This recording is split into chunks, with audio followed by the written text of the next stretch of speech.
Now let's perform an extension glide mobilization to L5-S1.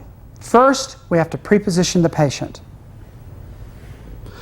We will first preposition L4-5, the pain-generating segment, and above in a preposition of flexion.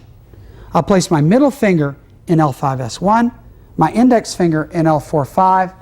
I reach under the patient, and now I'm going to curl her shoulders down towards her hips to create flexion in L4-5, but not L5-S1. Additionally, keeping the legs together, and in this case, her L5-S1 over the break in the table, I will place my index finger in L5-S1, my middle finger of my cranial hand in L4-L5, and now I'm going to gently create a little bit of axial compression in the femurs and extend the segments. The patient simply relaxes, putting extension at L5-S1, but not L4-L5. If you have any doubts, you can always go back and add a little more flexion to the cranial segment L4-L5. Then, in that position, I'm going to produce a left side bending and right rotation down through L4-5, but not into L5-S1, because we're not sure how it's going to rotate with the side bending that we're going to produce.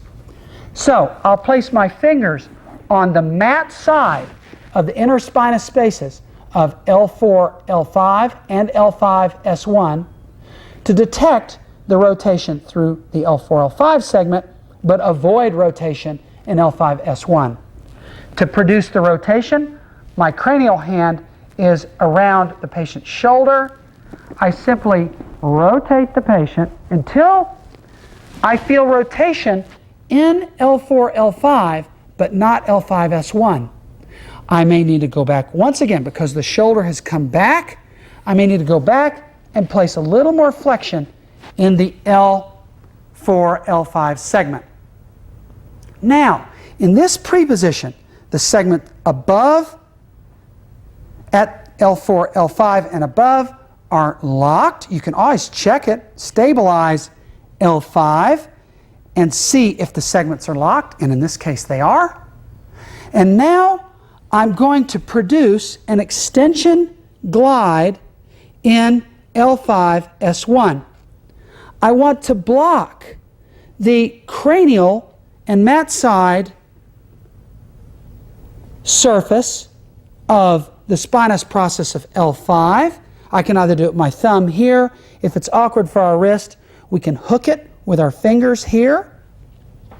And now I can either stand somewhat cranial to the pelvis, reach over the greater trochanter to the ischial tuberosity of the patient, and with my forearm oriented in a cranial, somewhat lateral, and somewhat ventral position, I can pull the innominate, the pelvis, in that direction, creating that glide in that same direction of the S1 articular process on the L5 articular process.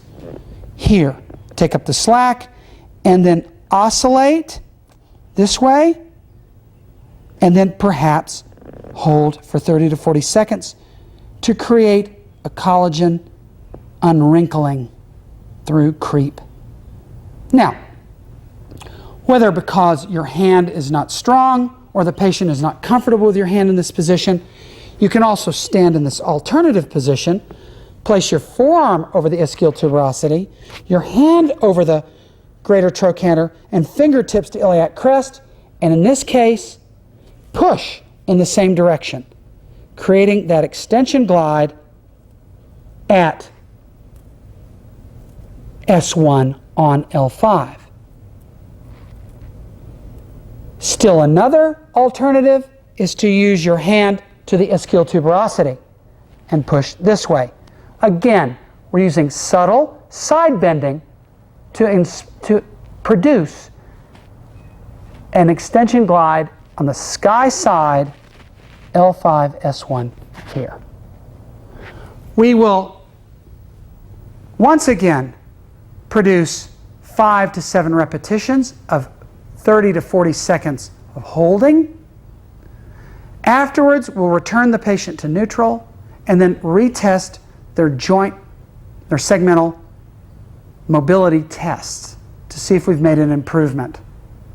We will also produce the same mobilization on, in this case, her left side, so we ensure total segmental extension at L5